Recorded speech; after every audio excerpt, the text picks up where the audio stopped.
wasiirka wasaaradda warfaafinta Somaliland ayaa maanta soo bandhigay waxa uu ugu yeedhay inay tahay waxqabadkii 120 casho ee ay jirtay xukuumadda uu hogaamiyo madaxweynaha Somaliland Muuse Biixi Cabdi.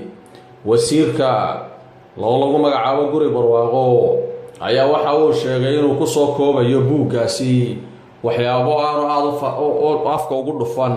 waxaanu sheegay inuu buuggaasi ku qoray oo ay buug weyn uu ka qoray wixii ay qabatay dadka caadiga ah ayaan wax qabad buuxa dareemin 120 casho oo ay meesha joogtay xukuumadda Muuse Biixi Cabdi. waxaanay dadku kaliya ay ka hadlayaan ayaa ah sixir bararka aafeeyay ee xukuumaddu taagiyo maaro u leedahay walow ay iyaduba qayb ka tahay sixir bararka oo ay isticmaalayso lacag iyo qalaad.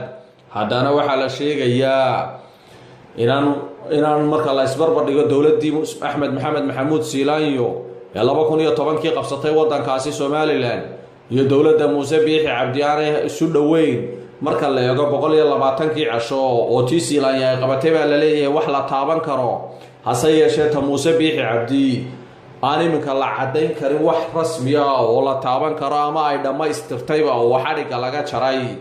waxaase la xasuusto oo kaliya ayaa ah wasiir Guri Barwaaqo oo ay dadku ku dhagan yihiin hablo u dhashay deegaanada Somaliland oo la sheegay inuu ka qoray buug fadeexad iyo ceeb huwan.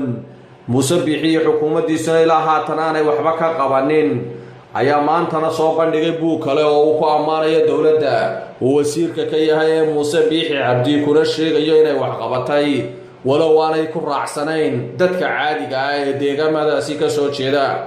daawadayaal halkaas aad warka kala socoteena waxay telefishinka caalamiga ee Deegaan Channel TV. daawadayaal intaanu mar kale iyo sarag dambe ku kulmi doono warka xiga amaana Allah iyo sarag dambe. xukuumadda 120 maalmoodii u horreeyay ee ay jirtay caawa haddii eebayra ayaa laga baahin doonaa dhammaan tiifiyada dalka jamhuuriyadda Somaliland ka howlgala ha ugu horeeya ka qar gobollada iyo degmooyinka dadka aanay gaadhin ama aan haleelin waxaa la gaarsiinayaa oo ay akhrisan karaan